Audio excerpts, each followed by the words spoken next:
Good morning વિદ્યાર્થી મિત્રો, આપણે અભ્યાસ કરી રહ્યા હતા ધોરણ 12 સાયન્સની અંદર પ્રકરણ નંબર 14 નો જૈવિક અણુઓ.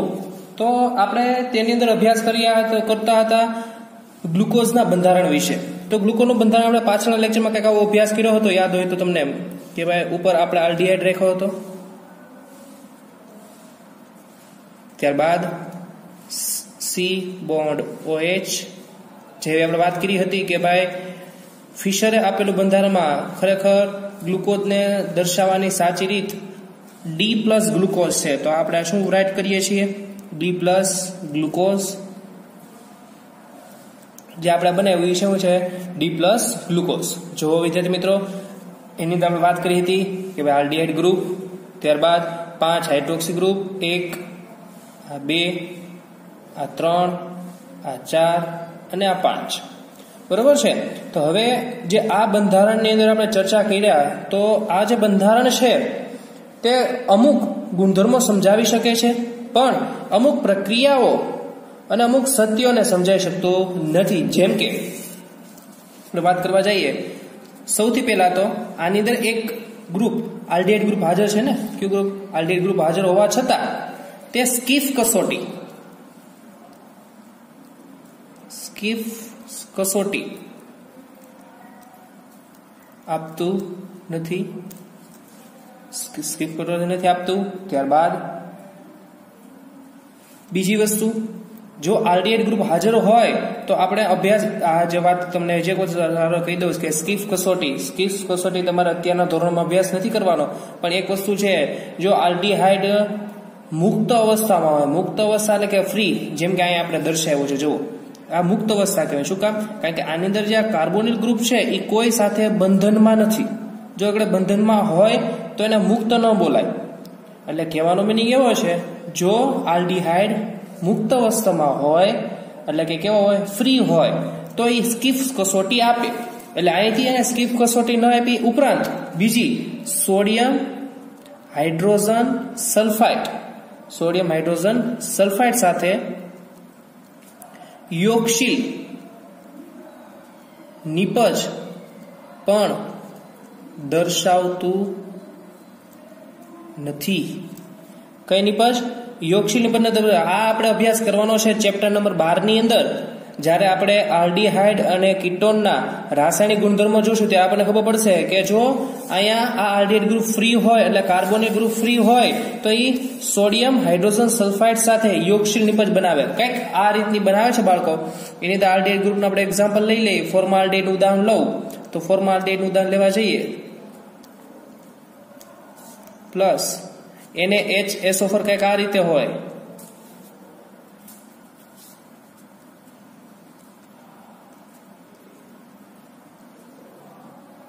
થઈ ગયું? NHSO3 થઈ ગયું ને. હવે યોગશીલ નિપજ માટે શું થશે? તો પહેલા તો એક બંધ તૂટશે, જે અહીં દર્શાવેલ છે, આ બંધ તૂટશે. તો અહીંયા આ સોડિયમ છે એ પ્લસ થશે, આ ઓક્સિજન છે એ માઇનસ થશે. ઉપરાંત આનો બંધ તૂટશે, આ માઇનસ, આ પ્લસ. થશે હું કે આ સોડિયમ છે આ ઓક્સિજન સાથે સંયોજાશે, આ ઓક્સિજન છે એ આ કાર્બન પ્લસ સાથે. તો નિપજ કઈ કઈ બની? નિપજ લખીએ વિદ્યાર્થી મિત્રો નીચે. જો આ H એમનમ બોન્ડ C બોન્ડ H. હવે આ જે O છે બોન્ડ, આ O માઇનસ Na પ્લસ, એટલે O બોન્ડ Na. હવે આ કાર્બન પ્લસ એની સાથે ઓક્સિજન માઇનસ જોડાશે, એટલે થયું બોન્ડ O, એટલે આ O, આ SO2, એટલે બોન્ડ SO2 અને બોન્ડ આ H. આવી યોગશીલ નિપજ ગ્લુકોઝ દર્શાવતું નથી. જો ફરી વખત વિદ્યાર્થી મિત્રો, ગ્લુકોઝનું જે આ બંધારણ છે ઘણા બધા ગુણધર્મો સમજાવી શકતું હતું, પણ અમુક રાસાયણિક પ્રક્રિયાઓ એ દર્શાવતું ન હતું. જેની અંદર કોનો સમાવેશ થાય છે? સ્કીફ કસોટી. ઉપરાંત સોડિયમ હાઇડ્રોજન સલ્ફાઇડ સાથે યોગશીલ નિપજ નહોતું બનાવતું. ઉપરાંત જે ગ્લુકોઝનું ત્રીજી વસ્તુ, ગ્લુકોઝ નું પેન્ટા એસિટેટ યાદ છે ને, પેન્ટા એસિટેટ સંયોજન બનાવ્યું તો આપણે યાદ હોય તો એનહાઇડ્રેટ સાથે પ્રક્રિયા પેન્ટા એસિટેટ સંયોજન હાઇડ્રોક્સિલ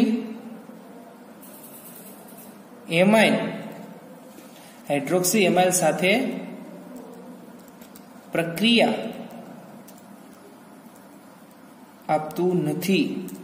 આ 3 કસોટીઓ બાળકો, એક તો સ્કીફ કસોટી જે આપણે વાત કરી ગયા, કોની વાત કરીએ અહીંયા, જે સ્કીફ કસોટી, ઉપરાંત સોડિયમ હાઇડ્રોજન સલ્ફાઇડ સાથે યોક્સિલ નિપજ. એ સિવાય કઈ રિએક્શન, ગ્લુકોઝ પેન્ટા એસિટેટ સંયોજનનું હાઇડ્રોક્સી એમાઇન સાથે પ્રક્રિયા થતી નથી. એટલે અહીંથી બાળકો એક સાબિતી મળે છે. એ સાબિતી એવી છે કે ભાઈ એની અંદર કયા ગ્રુપની ગેરહાજરી છે, તો આલ્ડીહાઇડ. આ ગ્રુપની ગેરહાજરી એટલે કે આ મુક્ત સમૂહ નથી, મુક્ત નથી વિદ્યાર્થી મિત્રો. મુક્ત એટલે કે જ્યાં આપણે મુક્ત દર્શાવ્યો, જ્યાં છે આ જોયો મુક્ત, એ મુક્ત નથી. આનો મીનિંગ આનો જે કાર્બોનિલ છે એ ગ્લુકોઝના આ કોઈ અન્ય અણુ સાથે બંધમાં હશે. સમજાય છે વિદ્યાર્થી મિત્રો? આ 3 કસોટીઓને ઉપરથી ખબર પડે છે કે ગ્લુકોઝની અંદર રહેલો આલ્ડીહાઇડ ગ્રુપ એ મુક્ત અવસ્થામાં નથી. ત્યારબાદ અભ્યાસ કરવા જઈએ તો પછીનો મુદ્દો એવો કહે છે, હમણાં આપણે અભ્યાસ કરીએ ભાઈ ગ્લુકોઝ મુક્ત નથી તો કઈ રીતે એ બીજા ગ્લુકોઝના અણુ સાથે જોડાયેલો છે. એની પહેલા આપણે વાત કરવા જઈએ, આગળ જતા ખબર પડે છે કે ગ્લુકોઝ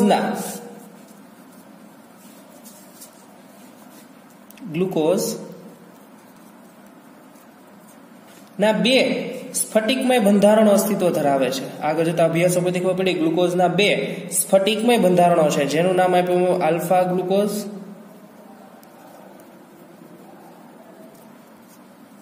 અને બીટા ગ્લુકોઝ. આલ્ફા ગ્લુકોઝ કેમ પ્રાપ્ત થશે? બહુ સરળ છે. આલ્ફા ગ્લુકોઝ કઈ રીતે મળશે? તો આલ્ફા ગ્લુકોઝ છે ગ્લુકોઝ ના દ્રાવણને 303 કેલ્વિન તાપમાને, ગ્લુકોઝના દ્રાવણને 303 કેલ્વિન તાપમાને સાંદ્ર બનાવી સ્ફટિકીકરણ દ્વારા બનાવાય છે. ગ્લુકોઝનું એટલે કે આલ્ફા ગ્લુકોઝનું ગલન બિંદુ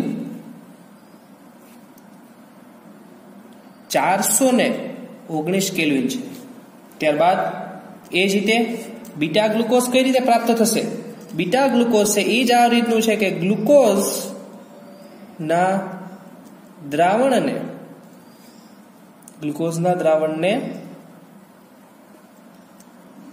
373 કેલ્વિન તાપમાને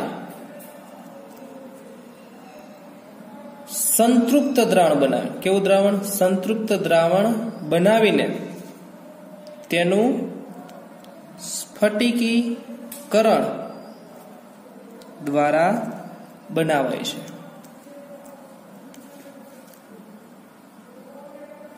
જ્યારે બીટા ડી ગ્લુકોઝનું ગલન બિંદુ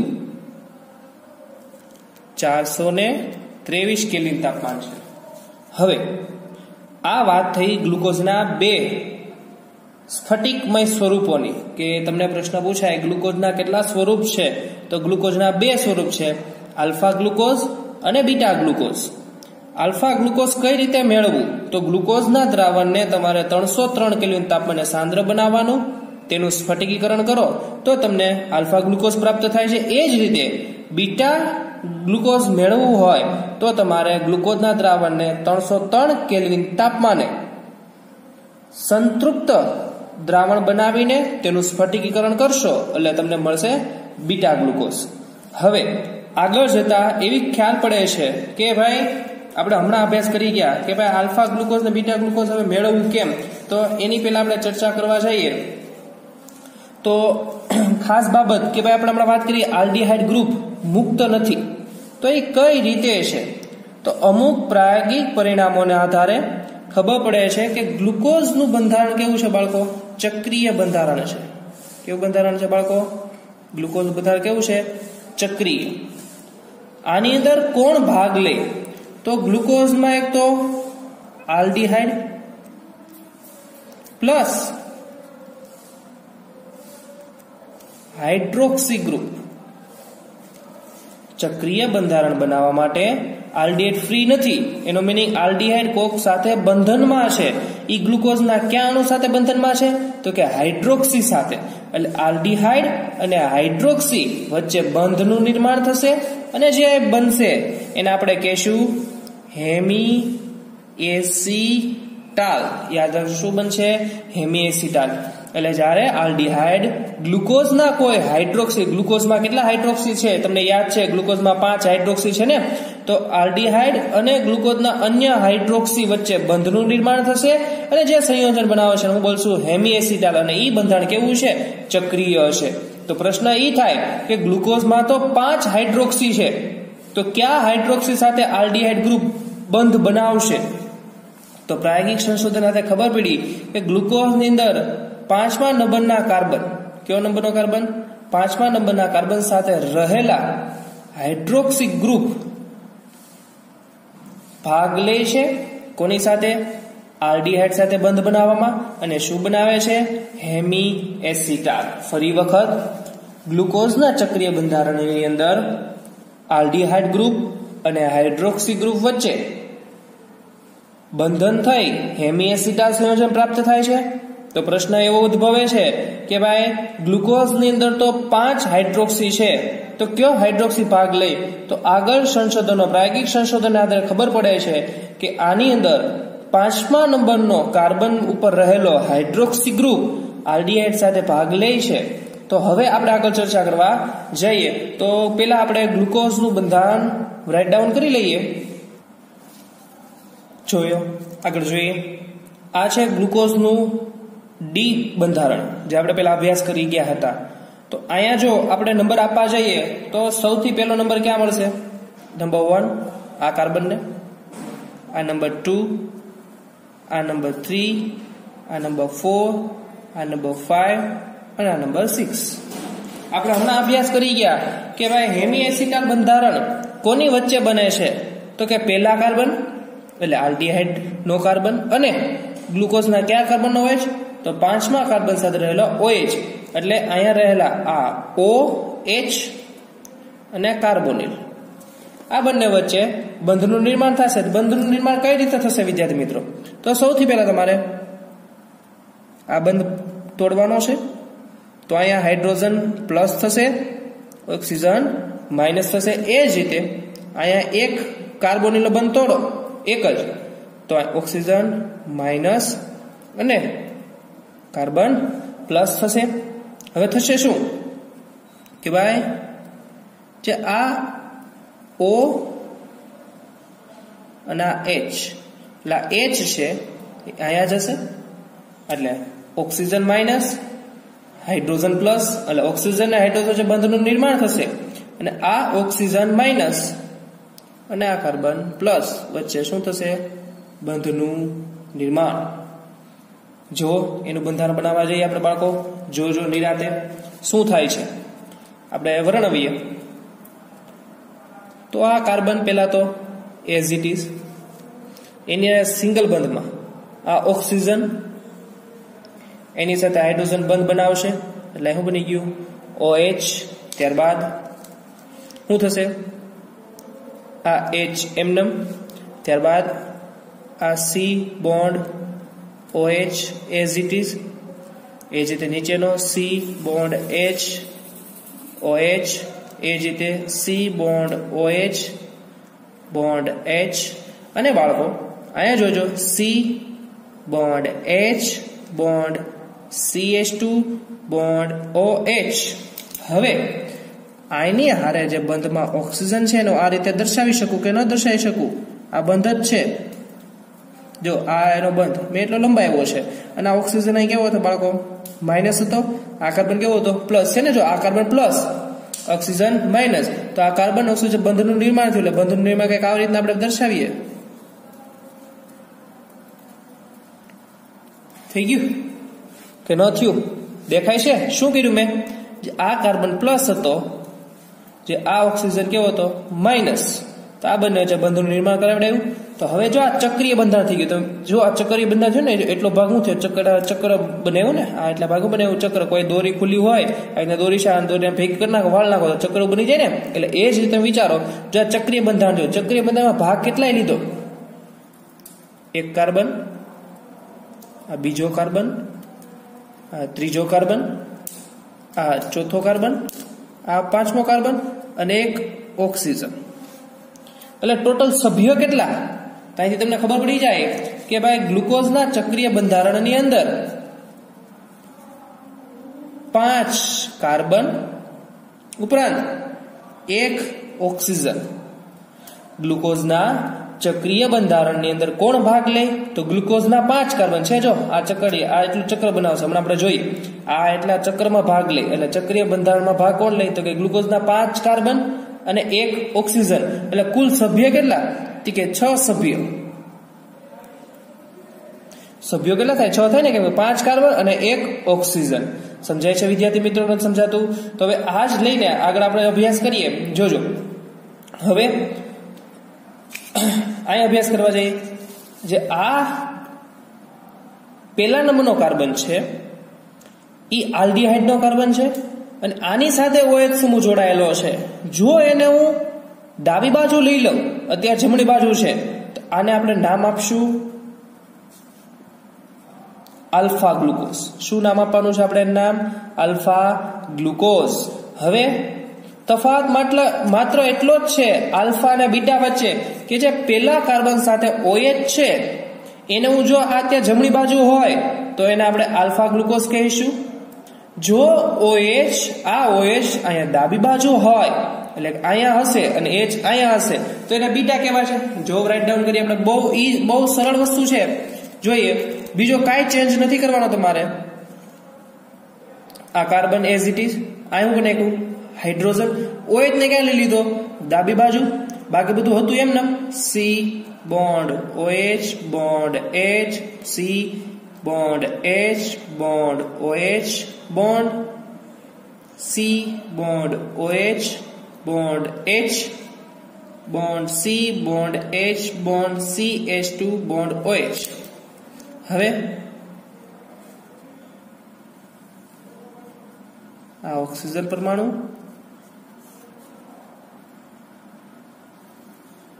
થઈ ગયું. જો બાળકો કાંઈ ચેન્જ નથી કર્યો. જોવો તો આલ્ફા અને બીટા ફોર્મ જો તો બે કાંઈ ચેન્જ નથી. જે આ બંધારણ છે એ છે આલ્ફા ગ્લુકોઝ. શું કર્યું મેં? જે અહીંયા કાર્બન હાઇડ્રોક્સી ગ્રુપ હતું, પેલા કાર્બન સાથે રહેલું હાઇડ્રોક્સી ગ્રુપ જો જમણી બાજુ હોય તો આપણે શું નામ આપ્યું? Alpha glucose. એ જ રીતે જો પેલા કાર્બન સાથે રહેલું હાઇડ્રોક્સી ગ્રુપ ડાબી બાજુ હોય, જે મેં દર્શાવ્યું ડાબી બાજુ, તો એને આપણે શું કહેશું વિદ્યાર્થી મિત્રો? એનું નામ આપશું આપણે બીટા ગ્લુકોઝ. સમજાઈ ગયું? બાકી જો વિદ્યાર્થી મિત્રો કાંઈ ચેન્જ કરવાનું નથી. જો એઝ ઇટ ઇઝ છે બધું. સમજાય છે વસ્તુ? નથી સમજાતું? જો એઝ ઇટ ઇઝ છે કે નહીં? હવે ખાસ વસ્તુ તમારે જોવાની છે, અને આપણે સરખામણી કરીએ કે ભાઈ 5 કાર્બન અને 1 ઓક્સિજન જેવું એક ચક્રીય બંધારણ અસ્તિત્વ ધરાવે છે, જેનું નામ છે પાયરેન. પાયરેનનું બંધારણ બનાવવા જઈએ, પાયરેનનું બંધારણ કંઈક આવું છે.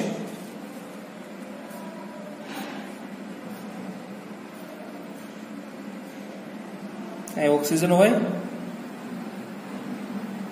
જો કાર્બન ગણો, આ 1, આ 2, આ 3, આ નંબર 4, આ નંબર 5. આની અંદર પણ 5 કાર્બન 1 ઓક્સિજન, તો આ પણ 6 સભ્યો વાળું ચક્રીય બંધારણ છે. તો ગ્લુકોઝમાં પણ એવું જ છે ને? કઈક જો તો ગ્લુકોઝમાં પણ શું છે? 5 કાર્બન અને એક ઓક્સિજન, તો એ 6 સભ્યો છે ને, એટલે કંઈક પાયરેન જેવું બંધારણ ધરાવે. એટલે ગ્લુકોઝનું નામ આગળ ચેન્જ કરીને શું બોલાય છે? પાયરેનોસ. શું બોલાય છે? પાયરેનોસ. તો હવે આપણે પાયરેનોસ જેવું બંધારણ બનાવવા જવાનું છે. તો એની પહેલા નાની બાબત ક્લિયર કરી દો. હજી એક વખત જોઈ લો, અભ્યાસ કરી લો. આલ્ફા અને બીટા ગ્લુકોઝનો શું કીધું વિદ્યાર્થી મિત્રો? આપણે હેમિએસિટાલ બનાવ્યું કોની વચ્ચે? આલ્ડીહાઇડ અને હાઇડ્રોક્સી ગ્રુપ વચ્ચે. તો જેનો આપણે પહેલા કાર્બન સાથે રહેલો OH જો જમણી બાજુ હોય તો એને આપણે શું કીધું? Alpha glucose. પહેલા કાર્બન સાથે રહેલો OH જો ડાબી બાજુ હોય તો આપણે શું કીધું? Beta glucose.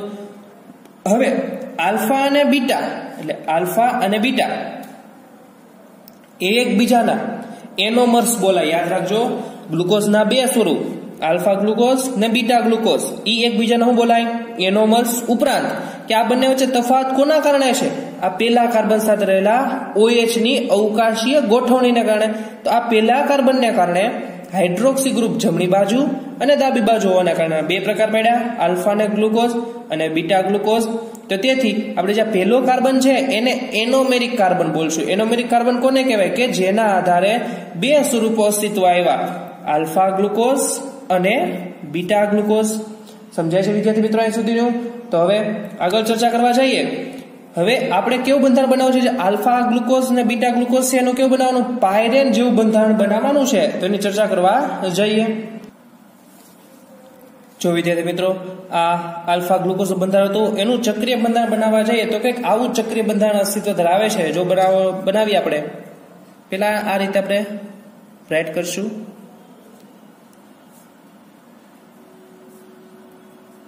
અહીંયા મૂકશું ઓક્સિજન. જો શું થયું? આ નંબર 1, આ પેલો કાર્બન જે આ કાર્બન છે, આ નંબર 2 આ બીજો કાર્બન, એની સાથે આ નંબર 3 એટલે નંબર 3, આ નંબર 4 અને આ નંબર 5. સમજાઈ ગયું? થઈ ગયું? ચક્રીય બંધારણમાં જો કોણ ભાગ લે? તો કે 5 કાર્બન અને 1 ઓક્સિજન. તો હવે એને આપણે દર્શાવીએ તો અહીંયા ફાટા પાડી દેવાનું. શું પાડી દેવાનું? ફાટા બોલાય. શું બોલાય? ફાટા. આપણે દેશી લેંગ્વેજમાં શું બોલીએ? ફાટા પાડી દેવાનું. શું પડવાના? ફાટા. આવી રીતના. હવે એમાં શું મેન્શન કરવાનું? જોજો, હંમેશા યાદ રાખવાનું ટ્રીક છે સિમ્પલ. જે આ ચક્કડાની અંદર, એટલે આ ચોરસની અંદર હોય જેટલા આ સાઈડના ગ્રુપ, એ બધા આમાં લટકતા રહે. લટકતા એટલે અહીં OH ક્યાં છે? અંદરની સાઈડ. જો આ બાર સાઈડ, આ ચોરસની અંદર કેટલા ભાગ છે? જો આ ચોરસ ઇમેજ કરો, આ ચોરસ છે, આ શું છે? ચોરસ. તો ચોરસની અંદર હાઇડ્રોક્સી ગ્રુપ ક્યાં અંદર છે? તો એ ક્યાં રહે? અહીંયા લટકતું રહે. એટલે હું મૂકી દીધું મેં લટકતું. હાઇડ્રોજન ક્યાં છે? તો કે ચોરસની બહાર. તો ક્યાં રહે? ઉપર. આ પાછું ક્યાં રહે? લટકતું. એટલે પાછું શું છે? OH. તો એને રહેલો હું OH ક્યાં છે? અંદર. આ પાછું ક્યાં છે? લટકતું. OH અહીંયા. પછી શું છે? ચોથો કાર્બન લટકતું. H ક્યાં રહે?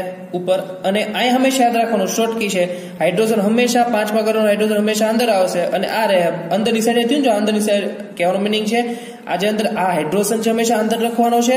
અને CH2OH બાર. શું કામ? જોઈ ચકડામાં નથી આવતો. આ ચકડું છે, આ ચકડામાં CH2OH આવતું નથી. એટલે ક્યાં હોય? ચકડાની બહાર. ચકડાની અંદર આવે નહીં. તો આને તમે આ રીતે લખી શકો. એટલે જે આ બની ગયું, આ શું બન્યું બાળકો? Alpha glucose. એક વખત બંધારણ આખું ચેક કરી લ્યો. જો બહુ સરળ બંધારણ છે. શું થયું? આપણે શું કર્યું? આને પાયરેન જેવું બંધારણ બને. પાયરેન જેવું આવું હતું ને કંઈક પાયરેનનું. જો આપણે આ ઓક્સિજન એની સાથે આને પેલો કાર્બન દર્શાવે. તો પેલા કાર્બન OH ક્યાં છે? તો અંદરની સાઈડ. કેવો લખ્યો? લટકતો. હાઇડ્રોજન ક્યાં હતો? બહાર. તો ક્યાં રાખ્યો? ઉપર. સમજાય છે? એ જ રીતે જો આ પાછો અંદર હતો તો ક્યાં લટકતો? હાઇડ્રોજન ક્યાં રાખ્યો? બહાર. સમજાય છે વસ્તુ? આખી વસ્તુ આ જે અંદરની આ જે ચકડાની અંદર આ ચોરસની અંદર હોય એને લટકતા રાખવાના. ઈ સિવાય ક્યાં રાખવાના? બહાર. એટલે આ બંધારણને તમે આ રીતે લખી શકો છો. એટલે આને આલ્ફા પાયરેનોસ કહેવાય. આલ્ફા શું બોલાય? પાયરેનોસ. હવે બીટામાં બહુ સામાન્ય ચેન્જ કરવાનો. બીટા યાદ રાખવાનું ટ્રીક ઈઝી છે.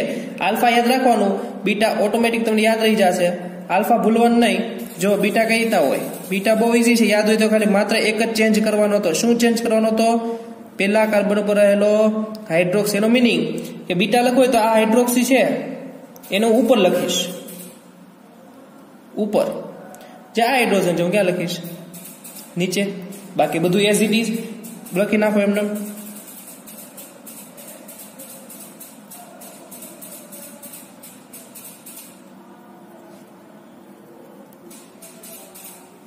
લખીને જો બીજું કાંઈ ચેન્જ કરવાનો નથી, કારણ કે યાદ કરો આ શું કરતા હતા આપણે બીટા માટે, આ OH છે ને આ બાજુ લખતા હતા, હાઇડ્રોજન ક્યાં હતો અંદર, એને હાઇડ્રોજન અંદર આવી ગયો તો હાઇડ્રોજન ક્યાં આવશે? લટકતો આવશે ને. જો લટકતા હોય ને OH ક્યાં આવી ગયો? અંદર.